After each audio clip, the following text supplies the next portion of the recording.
Breaking, Eala honored with national medal and cash prize for global tennis triumphs. The sun blazed high over Manila, but the air inside Malacanang Palace was cool, thick with anticipation. Cameras flashed, journalists whispered, and rows of officials stood in formal barongs and Filipinianas, waiting for the country's most decorated tennis player to arrive. Then, the heavy wooden doors opened. Alexandra Eala, the pride of the Philippines, stepped in. She was no longer the shy teenager who once trained on the cracked courts of Makati. She was a global athlete, a symbol of what sheer grit and relentless heart could achieve. Draped in a modern cream Filipiniana gown, her gold medal from her most recent WTA triumph glinted under the chandeliers. Today, the Philippine government would honor her with a National Medal of Excellence and a 5 million Cuban pesos cash prize for her contributions to uplifting the nation's image in global tennis. It wasn't just a ceremony, it was a declaration. The Philippines had finally recognized that its heroes don't just come from boxing rings or basketball courts. They can come from the baseline, too. From Manila streets to global courts. Alex's journey began far from the glamour of international arenas. Her childhood home sat in a quiet Manila neighborhood, surrounded by noise, laughter, and the occasional echo of a bouncing tennis ball against a garage wall. Her parents, Mike and Riza, knew she was special. At age 7, she was already dominating older boys in local club tournaments, her forehand whip so sharp that coaches called her the Little Storm. But in a country where tennis was a privilege, not a mainstream sport, resources were scarce. Courts were few, and sponsors were even fewer. Still, the Eala family pressed on. When Alex earned a scholarship to the Rafael Nadal Academy in Mallorca, Spain, she left behind everything she knew. She was only 13. While other kids her age were posting TikToks and hanging out after school, Alex was training 8 hours a day, running uphill drills, and learning to play against Europe's finest. Every drop of sweat, every lonely night abroad, all of it led to the moment she stood before her country's highest office as a national icon. Triumphs that changed history. The list of Alex's accomplishments could fill a museum wall. She had become the first Filipino woman to win a WTA singles title, and the youngest Southeast Asian player to break into the top 30 rankings. In 2025, her victories in the Japan Open and the Dubai Tennis Classic cemented her as one of the sport's brightest young stars. But her most defining moment came at the U.S. Open 2025, when she reached the semifinals, the first Filipino ever to do so. Her victory over world number 4 sparked a nationwide frenzy. From jeepney drivers in Manila to fishermen in Cebu, everyone seemed to know her name. TV screens in sari-sari stores replayed her match point on loop. Alex Eala for president. One banner in Quezon City jokingly read, she had done something no one thought possible. She made tennis a Filipino story. The call from the palace.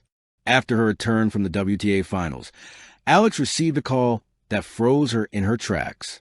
It wasn't from a sponsor or a journalist. It was from the office of the president. Miss Eala, the voice said, the president wishes to personally commend you for your contribution to the Philippines' global sports prestige.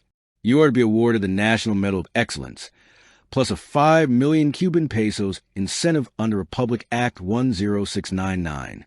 Her mother's eyes filled with tears. Her father hugged her silently. For years, the family had scraped together funds for flights, rackets, and tournament fees. Now, the country that once seemed distant was opening its arms in gratitude.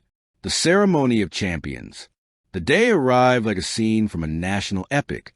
Inside the Heroes Hall, the president stood before a grand Philippine flag. The band played the national anthem, its melody echoing to the palace halls.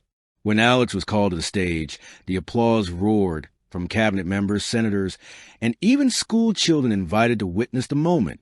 The president placed a gold medal around her neck and said, today, we honor not just a champion, but a movement. Alex Eala has shown us that the Filipino heart knows no boundaries. Not of land, not of race, not of sport. You have carried our flag with dignity, power, and grace. A ceremonial plaque followed, then the presentation of the 5 million Cuban pesos incentive. But when Alex took the microphone, her first words weren't about victory or money. "This medal is not just mine," she said. "It belongs to every Filipino who believed that we can be great in something new, something we were told wasn't meant for us." Her speech lasted barely 5 minutes, but its power lingered. Government officials wiped tears discreetly. Athletes in the audience stood in ovation. Flashbacks, the price of the dream. In the days following the ceremony, as news outlets replayed the event, Alex reflected on what it took to get there. She remembered crying in a small dorm room in Spain, missing home. She remembered losing 9 matches in a row and wondering if she should quit. She remembered the financial struggles, her parents selling a car to fund her early international tours. And she remembered how, even at her lowest, she would whisper to herself, "If I can survive this, I can survive anything." The medal she now wore wasn't just for her triumphs. It was for every setback that shaped her resilience. The people's champion. The country erupted in celebration. In Makati, a giant LED billboard lit up with her image. "Congratulations, Alex Eala, you made us proud."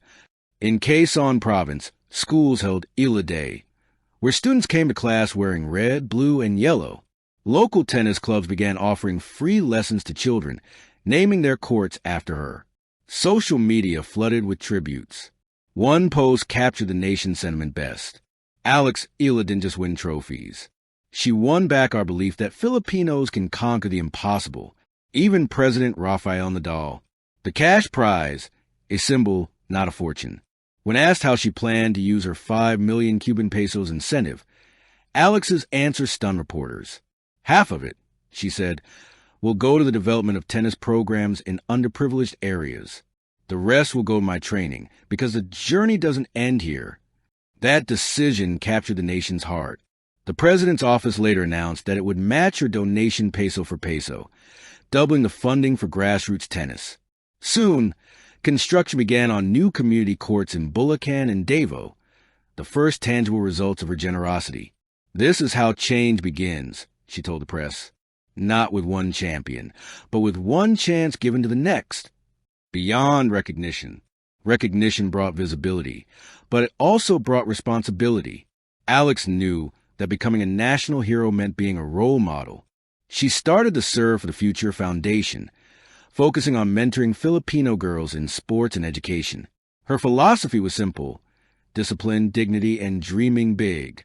When she visited rural schools, she didn't arrive in luxury cars or bodyguards.